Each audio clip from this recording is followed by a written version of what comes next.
আবৃত্তি করছি আমিনুল ইসলাম সৈকত রচিত রক্তিম জুলাইয়ের বার্তা। যে ছেলে হারিয়ে গেছে মিছিলের ফাঁকে অন্তিমকালে, তার পিতাকে কি করে আমি সান্ত্বনা দেব?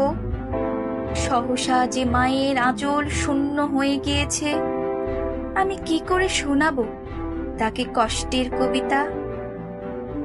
বলছিলাম বৈষম্য বিরোধী ছাত্র আন্দোলনের কথা। নেটওয়ার্কে ঝিমিয়ে পড়া এক অলস প্রজন্ম কি করে হঠাৎ প্লেকার্ড হাতে বেরিয়ে পড়ল জনসমুদ্রে, স্লোগানে, মিছিলে, মিটিংয়ে, সমাবেশে। সাথে যোগ দিল বাংলার আপামর জনতা, শিশু, জোয়ান, বৃদ্ধ, বেশ্যা, শ্রমিক জনতা। ওরা কি চায়? অধিকার, স্বাধীনতা, নিরাপত্তা। এই তো শাসকের কাছে এগুলো চাইতে হয়। চাওয়াটা কি অপরাধ? বদলে পেল বুলেট, লাশ আর লাশ, রক্তাক্ত প্রান্তর। চারিদিকে আর্তনাদ, বারুদের গন্ধ, স্বজন হারানোর শোক। আমি ৭১ দেখিনি, জুলাই ২৪-এর নির্মমতা দেখেছি।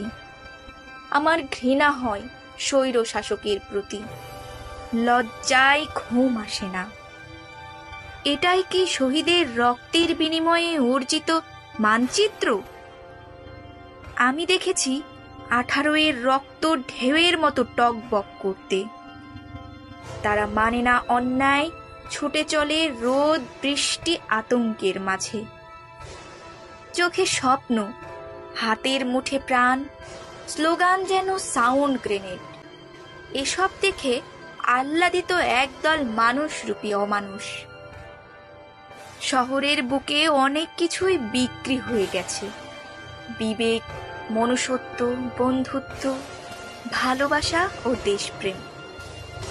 বিক্রি হয়নি কেবল বিদ্রোহী ধারণ করা অরুণ তরুণ। আমাকে বলতেই হয় আবু সাইদের কথা। আমার মনে পড়ে দীপ্ত মুগ্ধদের আত্মত্যাগ। অন্যায়ের কাছে তারা মাথা নত করে নাই। দাসত্বের শৃঙ্খল ভাঙতে ছিল বদ্ধপরিকর।